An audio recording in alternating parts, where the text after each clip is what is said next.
everyone, I learned something really cool about the name of God. No way, I can hear you all say. Well, Yahweh.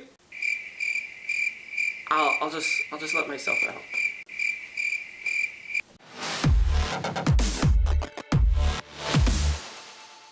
The Tetragrammaton is the 4 Hebrew letters which spell out the name of God in the Pentateuch, which is the first 5 books of the Bible. Exact pronunciation of these letters is a little bit controversial, but basically it comes down to if you're saying something close to Yahweh, you're probably on track. You see, ancient Hebrew, when it was written down, didn't have vowels in it because it wasn't needed. You could just look at a word and know how it was pronounced, if you were properly trained, of course. Thus, when the ancient forefathers wrote down the name of God, they didn't include the vowels. They wrote down the letters YHWH, but in Hebrew.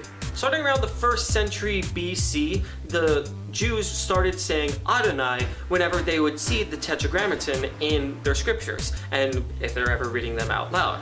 They did this in order to not violate the 2nd commandment, do not take the name of the Lord your God in vain. That is why even to this day in the Bible, often where the Tetragrammaton would have been written, instead it says the Lord in capital letters. That's why the commandment itself is, you shall not take the name of the Lord your God in vain.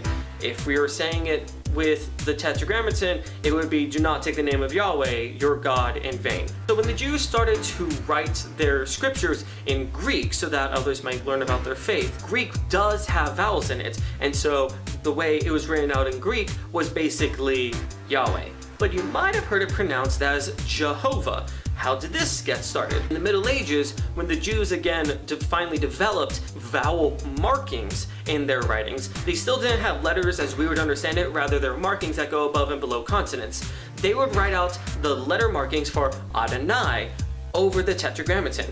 A 13th century Spanish monk, when he was retranslating the Bible, he applied the vowels for Adonai over YHWH, getting Yehovah.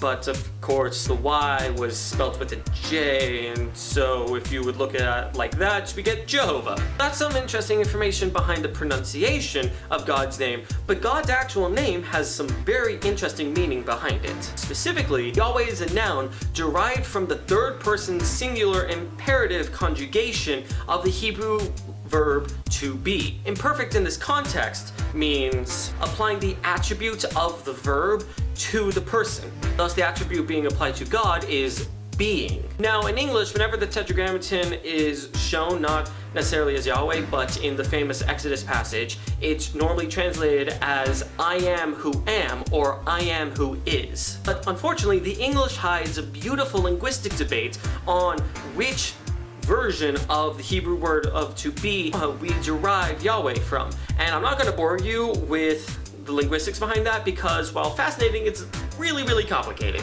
At the end of the day, the debate asks a question. When God is saying Yahweh, is the being he's talking about the metaphysical and philosophical idea of existence, or rather, is the being a transient and passing manifestation of God in time? Protestant writers tend to posit that God is specifically referring to a temporary transient being in time, a historical being. There are a couple arguments for this, but they're all linguistic in nature, and they all have counter arguments to them. I'm not really going to get into them.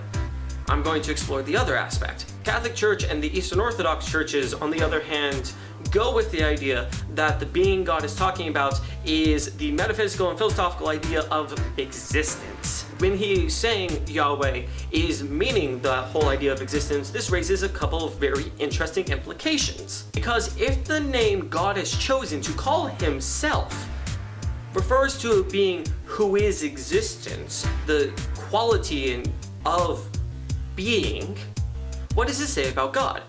Well, it would say that God doesn't experience time like the rest of us. History has a very different meaning for God. Why does this imply that? Because being doesn't require the passage of time.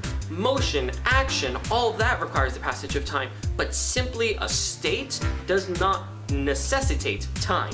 Furthermore, it would imply that our God is unlike any of the other gods, like Zeus or Odin or something like that. Because God doesn't exist in reality, he is reality. It implies that God is a grand creator through whom all things are made and all things have existence. And indeed, these ideas are affirmed and later expanded upon by Eastern and Western mystics and theologians throughout the Middle Ages. I hope that this has been interesting for you and that maybe it's taught you something about your faith. Maybe it has deepened your faith, and I hope you had fun. Anyway, Ajay Kwarajas.